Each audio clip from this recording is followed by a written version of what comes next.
So yeah, 60mm mortar then, been going off about it for a while, and we've used iterations of 60mm mortars in the past. For a bit of background, we in the British forces we've got two calibers of mortar. So we've got the L16 81mm mortar.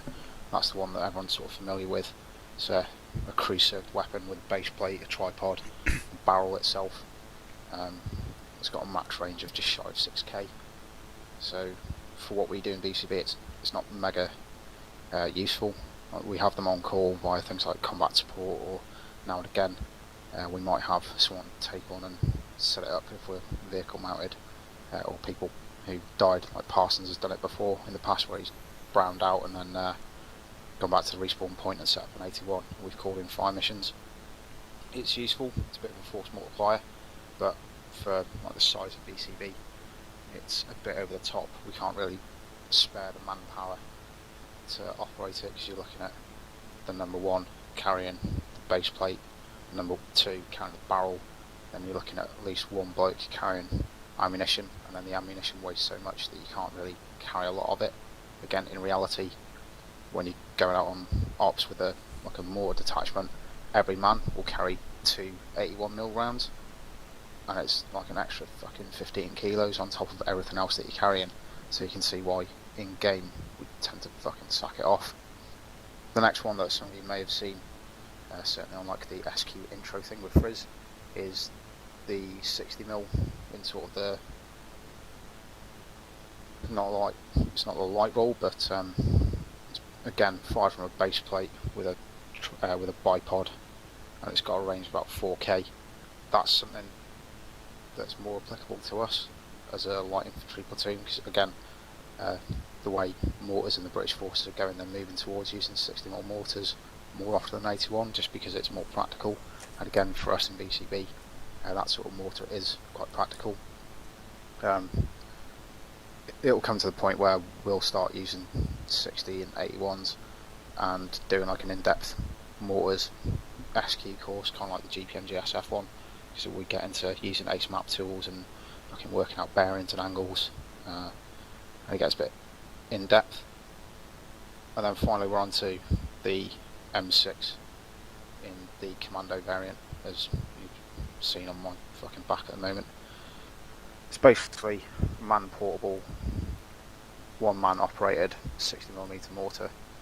Replace the old 51mm mortar in reality. It's got a range of just shy of 3k.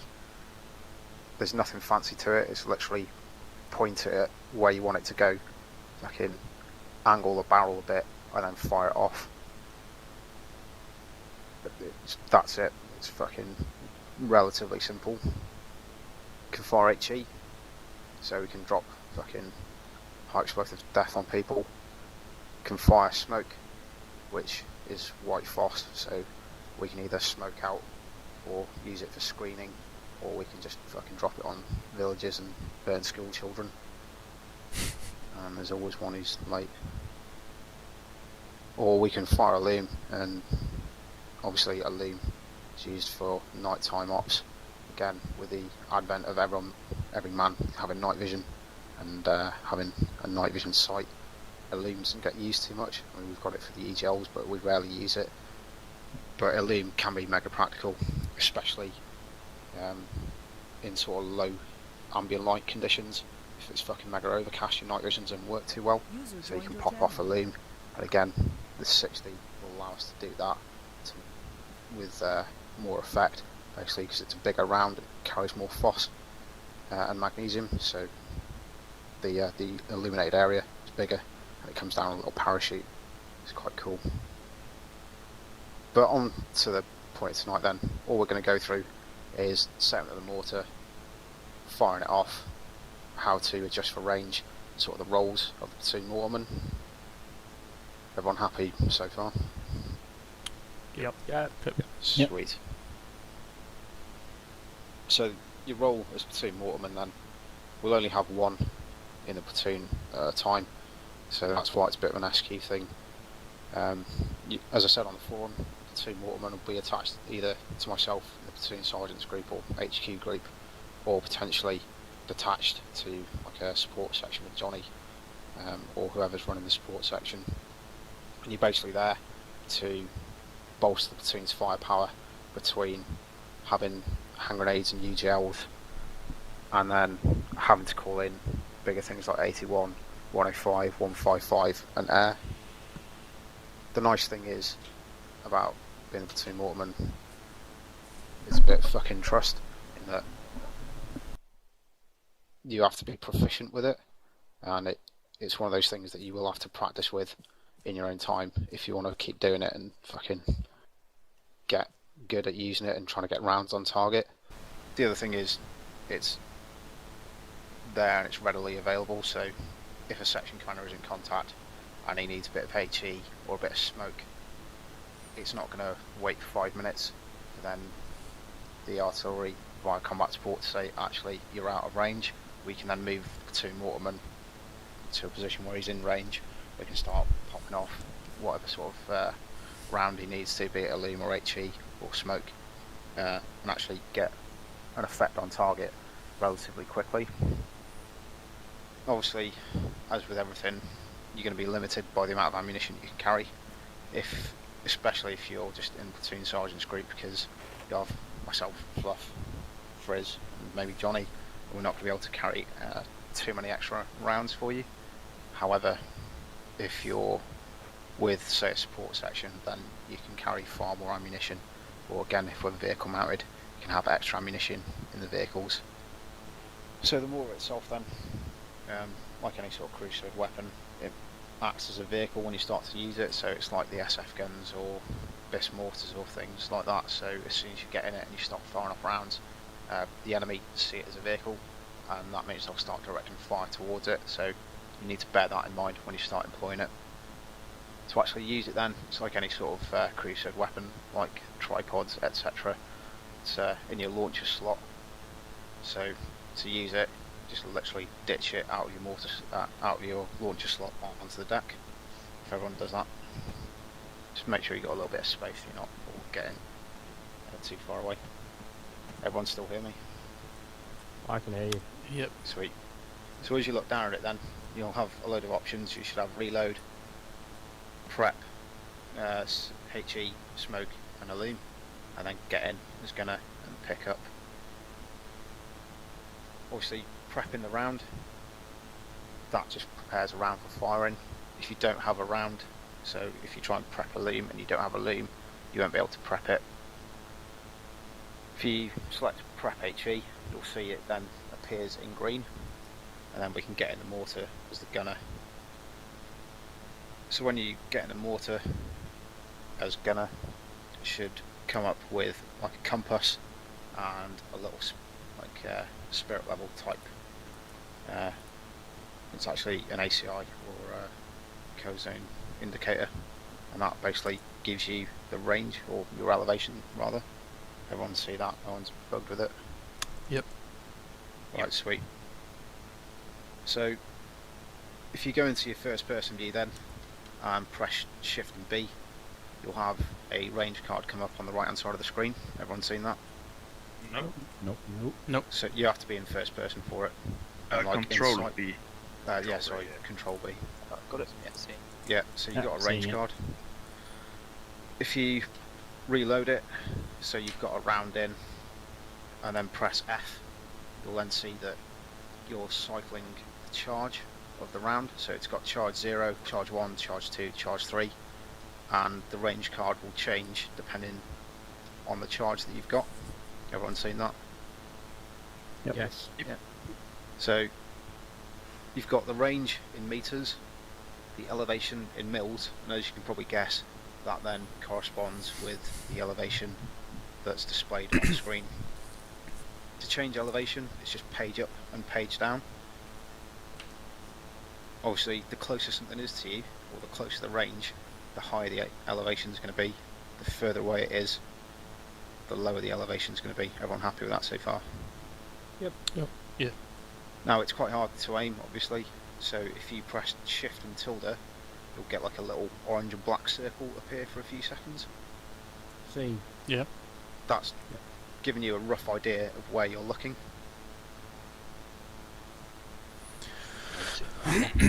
Yeah, it's pretty gauge.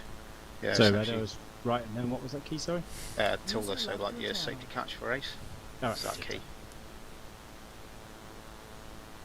Range to that building is 525 metres. So all we're going to do, starting with the left-hand man, is going to fire one round. So you're going to adjust the charge accordingly. Probably charge 0 for this.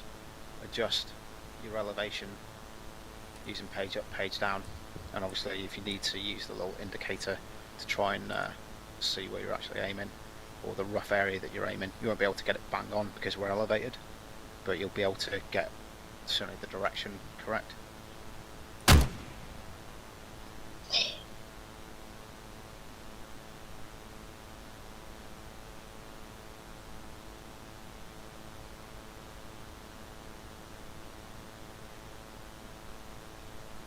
What's the kind of killing area of these HE range? Boom. I'll House that in a destroyed. moment.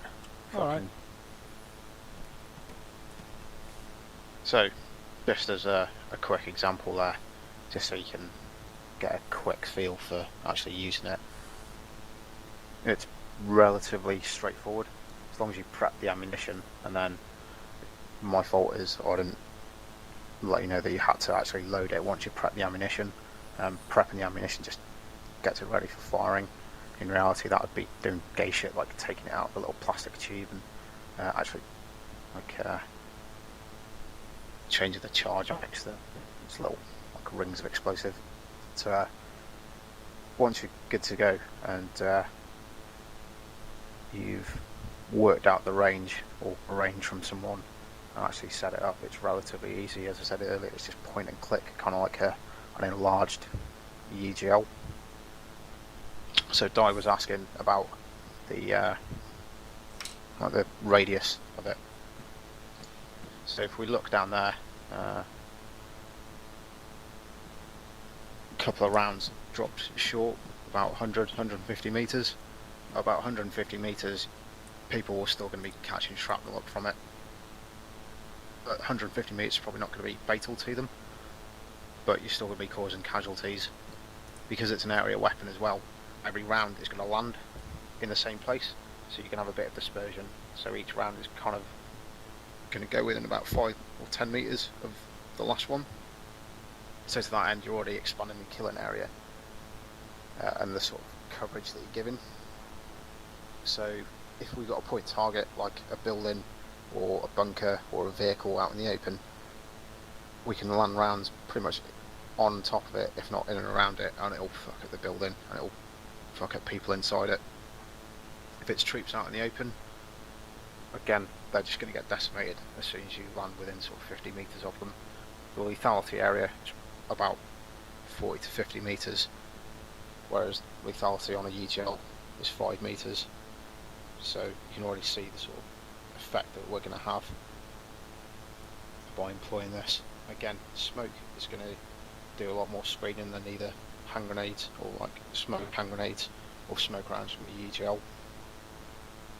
And again, as I said, a loom will brighten everything for about 100, maybe 150 metre sort of disc, and it'll last for, I think it's 90 seconds that it's in the air for, so it's got quite a good burn time.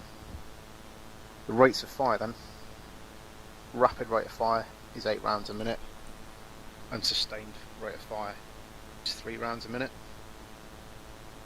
Generally, you're not going to get things like rapid fire being called for the mortar. What you'll get is a number of rounds to fire.